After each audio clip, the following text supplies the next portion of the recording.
Salutations mes amis. Aujourd'hui, nous allons parler d'une personne très importante, qui est invisible et pourtant bien réelle. Dieu le Saint-Esprit, la troisième composante de la divinité. La cinquième croyance fondamentale des adventistes du septième jour explique le Saint-Esprit de la manière suivante. Dieu, l'Esprit éternel, a pris avec le Père et le Fils une part active à la création, à l'incarnation et à la rédemption. Il a inspiré les écrivains de la Bible. Il a rempli de puissance la vie du Christ. Il attire et persuade les êtres humains. Ceux qui répondent favorablement, il les régénère et les transforme à l'image de Dieu. Envoyé par le Père et le Fils pour être toujours avec ses enfants, il dispense ses dons spirituels à l'Église, lui donne la puissance nécessaire pour rendre témoignage au Christ et en harmonie avec les Écritures la conduit dans toute la vérité. Une nuit, il y a près de 2000 ans, Jésus a dit à Nicodème, comme le rapporte Jean 3, verset 5, en vérité, je te le dis, à moins de naître d'eau et d'esprit, on ne peut entrer dans le royaume de Dieu.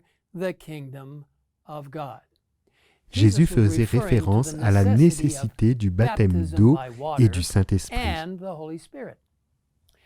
Expliquant le fonctionnement du Saint-Esprit, il a poursuivi.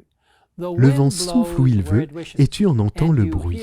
Mais tu ne sais pas d'où il vient ni où il va.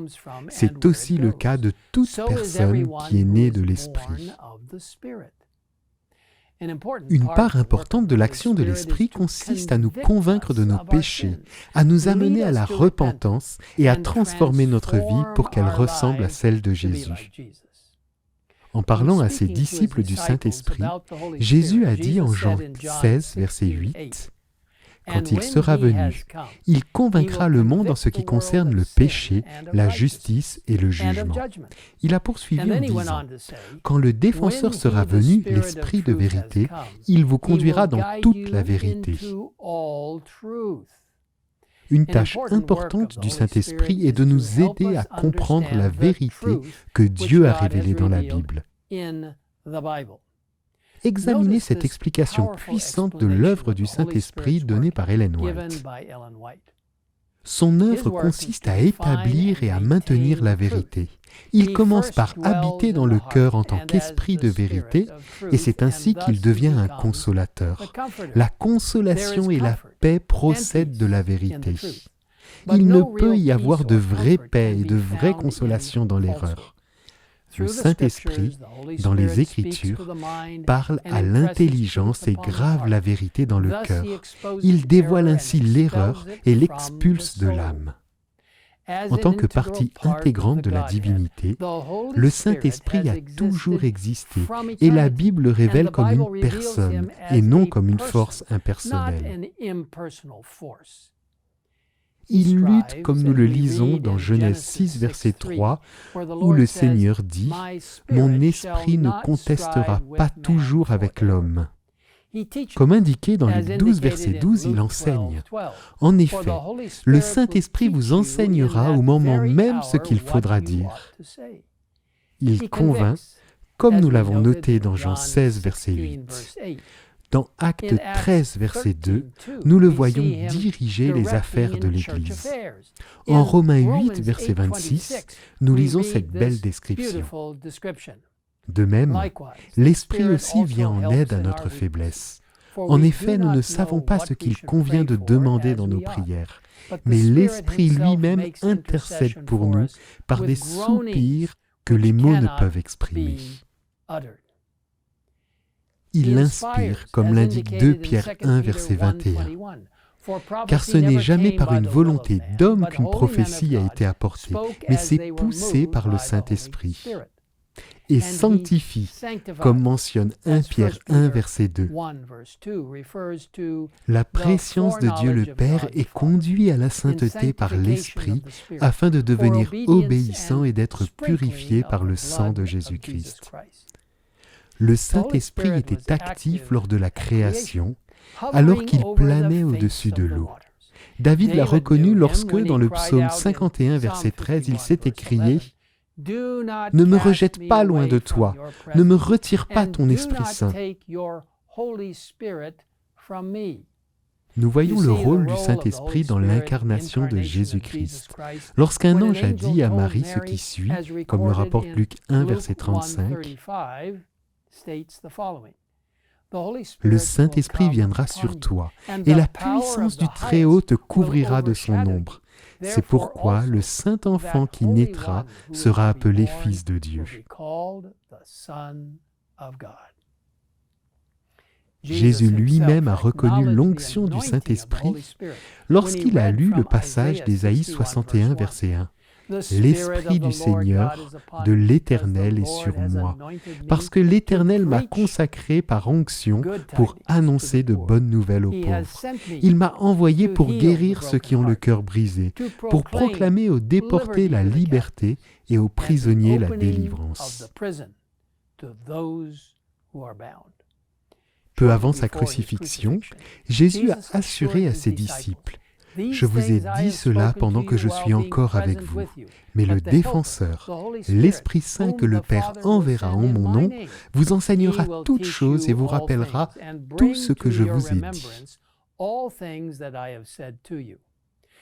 À peine 50 jours plus tard, la promesse du Christ à ses disciples s'est accomplie, comme l'indique le récit des Actes, chapitre 2, versets 1 à 4.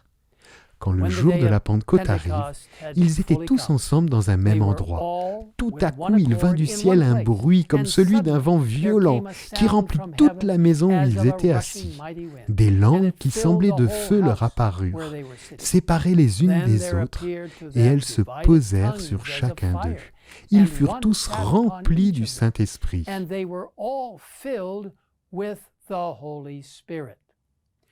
Plus tard, dans Acte 10, verset 38, nous entendrons Pierre prêcher à la famille de Corneille, un centurion romain, leur racontant comment Dieu a déversé une onction de Saint-Esprit et de puissance sur Jésus de Nazareth. En Romains 5, verset 5, nous recevons l'assurance que l'espérance ne trompe pas, parce que l'amour de Dieu est déversé dans notre cœur par le Saint-Esprit qui nous a été donné.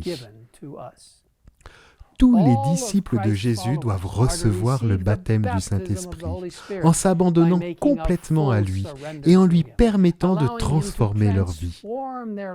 Cette transformation est clairement expliquée dans Galates 5 où, au verset 16, nous sommes exhortés « Marchez par l'Esprit et vous n'accomplirez pas les désirs de votre nature propre. » Paul oppose ensuite les œuvres de la chair aux fruits de l'Esprit, qui est l'amour, la joie, la paix, la patience, la bonté, la bienveillance, la foi, la douceur, la maîtrise de soi. Mes amis, le Saint-Esprit est vraiment Dieu avec nous. Il a été envoyé pour nous enseigner, nous guider, nous réconforter, nous encourager et nous transformer. Nous avons le merveilleux privilège d'accepter ce don incroyable. Cependant, le choix nous appartient. Dieu ne s'imposera jamais à personne. Néanmoins, Jésus nous a mis en garde contre les conséquences de la résistance au Saint-Esprit. Dans Matthieu 12, versets 31 et 32, nous lisons « C'est pourquoi, je vous dis, tout péché, tout blasphème sera pardonné aux hommes, mais le blasphème contre l'Esprit ne sera pas pardonné. Celui qui parlera contre le Fils de l'homme, cela lui sera pardonné.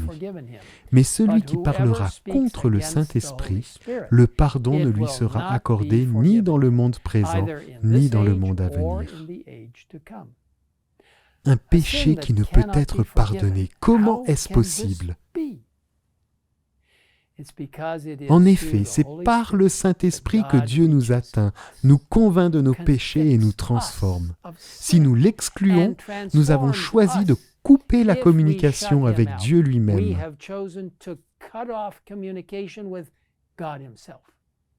Une telle situation est vraiment déchirante.